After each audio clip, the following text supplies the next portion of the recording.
देखो इतनी मेहनत से मैंने इतना सारा एंट्री किया, ठीक है, 1 अप्रैल से 2 मई तक का, और बैंक का स्टेटमेंट आया है, इसमें ये दोनों बैलेंस मैच नहीं कर रहे हैं। ये बैलेंस कुछ और कह रहा है, ये बैलेंस कुछ और कह रहा है, ठीक है। अब इसके चक्कर में क्या हो रहा है, अब इसके चक्कर में दिक्कत ये हो रहा है कि अब बैलेंस मैच नहीं हो रहा है, तो बॉस ने बोला है कि अब इसका बैलेंस को मैच कराओ। तो ये बैलेंस को मैच कराते कैसे हैं? तो ये जो फैसिलिटी है ये पहले जो टैली थी, टैली 9, टैली 7.2, उसमें नहीं थी, पर अभी हम लोग जो सीख रहे हैं टैली प्राइम, इसमें ये फैसिलिटी है और इसको हम बोलते हैं बैंक रिकॉन्सिलेशन। आज यही हम लोग सीखने वाले हैं, बैंक रिकॉन्सिलेशन। इसमें क्या होता है कि आपने जितनी भी एंट्रीज की हैं बैंक रिलेटेड, वो सारी एंट्रीज तो आपने कर ली। करने के बाद क्या होगा, वो सारी एंट्रीज जो आपने करी ये सब एक जगह जमा हो गई यहाँ पर, ठीक है, लिस्ट के रूप में। अब बैंक से जब आप स्टेटमेंट डाउनलोड करते हो या बैंक से स्टेटमेंट लेके आते हो, तो दोनों को मैच कराना होता है कि आपने कब वो डिपॉजिट किया या कब किसको पेमेंट किया बैंक के थ्रू, और सामने वाले ने कब चेक लगाया और उसने वो जो सारा कुछ बैलेंस है वो मैच हुआ कि नहीं हुआ। अब जो बैलेंस यहाँ पर शो कर रहा है, अगर ये दोनों बैलेंस आपके टैली में भी दिखाई देता है तो आप बोलोगे कि हाँ, ये जो बैलेंस है ये टैली हो रहा है, मैच कर रहा है। और अगर मैच नहीं हो रहा है तो कैसे मैच कराते हैं, उसी के प्रोसेस को हम बोलते हैं बैंक रिकॉन्सिलेशन। कैसे होता है बैंक रिकॉन्सिलेशन? इसके लिए आपको टैली के अंदर जाना पड़ेगा, बैंकिंग वाले ऑप्शन में जो यूटिलिटीज़ के अंदर आता है। यहाँ पर एंटर करने के बाद यहाँ पर आप देखोगे बैंक रिकॉन्सिलेशन लिखा हुआ है, यहाँ पर आपको आना है। जैसे आप इसको एंटर करोगे इस तरीके से, तो यहाँ पर ये सारे एंट्रीज यहाँ पर दिखाई देंगी, ठीक है। अब इसको बैंक के स्टेटमेंट के साथ हमको मैच कराना होता है, वेरीफाई कराना होता है, डेट चेक करना होता है, और उसी के हिसाब से हम इसको मैच करते जाते हैं।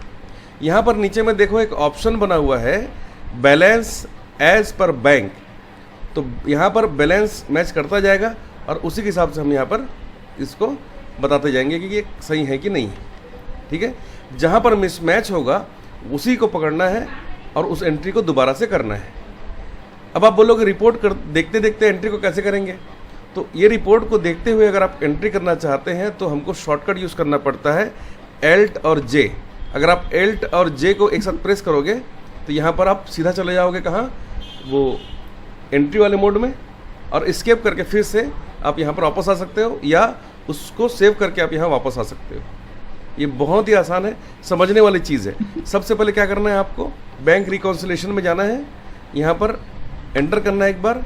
अब यहाँ पर आपको एंट्री को ढूंढना है जो बैंक से स्टेटमेंट निकाला है। तो जो पहला स्टेटमेंट, जो पहला जो यहाँ पर एंट्री है 1 अप्रैल का है, कैश डिपॉजिट हुआ है 1 लाख रुपए का हमारी तरफ से। क्या हुआ है, डेबिट हुआ है, मतलब बैंक में वो क्रेडिट होगा, है ना। कितने तारीख को बैंक में इफेक्ट किया ये, तो बैंक में भी देखिए 1/4 को ये पैसे पहुंच गए थे। तो यहाँ पर आप लिखो 1/4/2024, ये हो गया। अब देखो as per bank balance, as per bank में कितना दिखा रहा है, 1 लाख दिखा रहा है, और यहाँ पर भी मेरा 1 लाख ही दिखा रहा है। मतलब ये जो एंट्री मैंने अभी करी है ये एंट्री तो बिल्कुल ठीक है, ठीक है। सेकंड एंट्री है कि 1 अप्रैल 2024 की 1200 रुपये इलेक्ट्रिसिटी बिल मैंने पेमेंट किया है, ठीक है। तो मेरे तरफ से ये क्या हुआ है, तो इधर आपको क्रेडिट दिखाएगा। यहाँ पर देखिए जो चेक का नंबर है वही चेक नंबर यहाँ पर भी दिखाई दे रहा है, सही है ना। ये डेट कितना है, 1 अप्रैल, तो मैंने भी यहाँ पर 1 अप्रैल 2024 लिख दिया है। अब कितना दिखा रहे हैं यहाँ पर, तो यहाँ पर हो गया ये 1,12,000, यहाँ पर भी दिखा वही दिखा रहा है, ठीक है। उसके बाद नेक्स्ट जो है 5,000 वाली एंट्री, ये वाली। अब ये 5,000 वाली एंट्री 1 अप्रैल की है, मैंने यहाँ पर लिखा है 1 अप्रैल 2024, और ये हो गया 1,06,200, तो ये हो गया 1,06,200, ये भी सही है। उसके बाद जो नेक्स्ट एंट्री है वो 2 अप्रैल की, और यहाँ पर इंस्ट्रूमेंट नंबर लिखा हुआ है, मैच कर रहा है,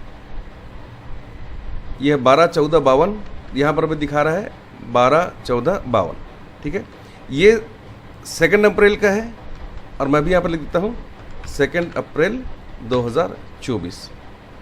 ठीक है। अब यहाँ पर जो बैलेंस है, बैलेंस एज पर बैंक ये दिखा रहा है 94,200। ठीक है, 94,200। और यहाँ पर भी हमारा दिखा रहा है 94,200, मतलब ये बिल्कुल सही है। नेक्स्ट जो एंट्री है 45,000 रुपये की, जो हमने ललित को पेमेंट किया है फ़ोनपे के माध्यम से, और उसका इंस्ट्रूमेंट नंबर यहाँ लिखा हुआ है 8787778। तो देखिए वहाँ पर ये मैच कर रहा है, और ये 2 अप्रैल की एंट्री है, और उसी दिन ये उनके अकाउंट में चला भी गया है।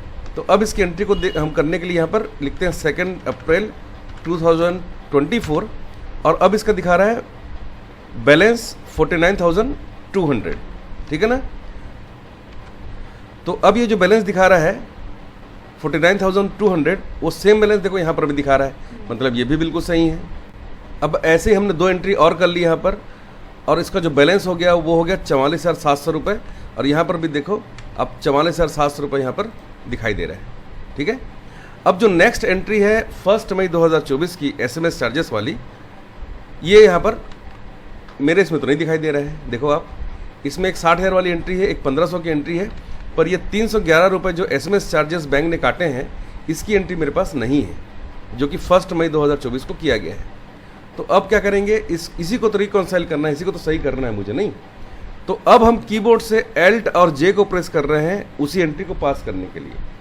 तो Alt और J किया मैंने यहाँ पर इस तरीके से, इसको एक्सेप्ट करना है आपको, और यहाँ पर आने के बाद अब मुझे यहाँ पर दिखाना है क्या, पेमेंट दिखाना है। क्या पेमेंट दिखाना है यहाँ पर मुझे पेमेंट दिखाना है कि यहाँ पर SMS चार्जेस हमने पेमेंट किया है 311 रुपये बैंक को इस तरीके से, और यहाँ पर शॉप रेंट लिखा है क्या, शॉप रेंट, सॉरी, ये शॉप रेंट लिखा गया, यहाँ पर SMS चार्जेस था, ये बना है SMS चार्जेस यहाँ पर, और नहीं बना होगा, अगर लेज़र तो आप बना लेना है इसको, है ना। तो यहीं पे बन जाएगा, आपको कहीं जाने की ज़रूरत नहीं है। यहाँ पर आपके पास क्रिएट का ऑप्शन होता है, यहाँ से बना सकते हो। ठीक है, इस तरीके से। अब यहाँ से आपने इस एंट्री को कर दिया, जो भी ज़रूरी यहाँ पर डिटेल्स आपको डालना है। ठीक है, और उसके बाद इसको आप एंटर कर देना। ठीक है, तो अब देखो यहाँ पर SMS चार्जेस वाला जो ऑप्शन है वो यहाँ पर आ गया है, और इसके कारण इसकी एंट्री को हम लोग यहाँ पर अब कंप्लीट करते हैं। ये सेम डेट को ये पैसा कटा था 1 मई को, तो यहाँ पर मैं 1 मई का डेट डालता हूँ, और यहाँ पर इसकी एंट्री को चेक करते हैं। ठीक है, सॉरी, ये तो 2 मई की एंट्री है क्या, 2 मई की एंट्री है, तो यहाँ पर हम लिख देते हैं 2 मई इस तरीके से। और अब जो है इसका बैलेंस कितना हो गया आप एक बार चेक कर लो। तो अब इसका बैलेंस हो गया 45,011 रुपये, हमारा भी 45,011 रुपये दिखाई दे रहा है। ठीक है, उसके बाद अब अखिल ट्रेडर्स को हमने पेमेंट किया 60,000 रुपये का, वो एंट्री चेक करते हैं, ये रहा, और इसका डेट है 1 मई, तो मैं यहाँ पर 1 मई लिखता हूँ, और 60,000 की एंट्री करने के बाद यहाँ बैलेंस हो गया है 1,05,011, हमारा भी हो गया है 1,05,011, ये भी सही हो गया। अब जो लास्ट एंट्री है अनंत कंप्यूटर वाली, वो हम चेक कर लेते हैं। अनंत कंप्यूटर को 1,500 रुपये का पेमेंट किया गया था, और ये एंट्री है 2 मई की, तो हम यहाँ पर 2 मई लिख देते हैं, और इस एंट्री को चेक करते हैं एक बार। तो अभी हमारे पास है 1,65,011, 1,06,511, 1,06,511 यहाँ पर बैंक बैलेंस दिखाई दे रहा है, ये बिल्कुल सही है। और यहाँ पर आप देखो, यहाँ पर ये बैंक इंटरेस्ट जो हमको मिला है 120 रुपये, उसकी एंट्री नहीं है, तो उस एंट्री को हमको यहाँ पर करना पड़ेगा। तो हम Alt और J को प्रेस कर रहे हैं एक साथ, और यहाँ पर हम यहाँ पर एंट्री को कर लेते हैं रिसीव में। तो रिसिप्ट का वाउचर मैंने ओपन करा है, 2 मई को हमको मिला है कितना, ये आपको मिला है बैंक इंटरेस्ट, ये रहा बैंक इंटरेस्ट, और ये है कितना 120 रुपये। ठीक है, और ये बैंक अकाउंट में गया है, डिटेल यहाँ आपको डालना है आपको। और यहाँ पर भी मैं 2 में लिखता हूँ, तो इसकी एंट्री को अब अगर मैं चेक करता हूँ तो 1,06,391 रुपये यहाँ पर बैलेंस दिखाई दे रहा है, और यहाँ पर भी 1,06,391 दिखाई दे रहा है। इस तरीके से आप इसको रिकॉन्सिलेशन का पूरा प्रोसेस कंप्लीट करोगे। इस तरीके से इसको आप चेक कर सकते हो, ठीक है ना। तो इस तरह से अगर आप चेक करोगे तो आपका काम जो है बहुत आसानी से और बहुत जल्दी से हो सकता है, ठीक है। तो यहाँ पर आज हमने सीखा कि किस तरीके से बैंक रिकॉन्सिलेशन का पूरा प्रोसेस किया जाता है, ठीक है। एक दो बार अगर इसको करके देखोगे आप तो ये आपसे भी बनने लगेगा, ठीक है।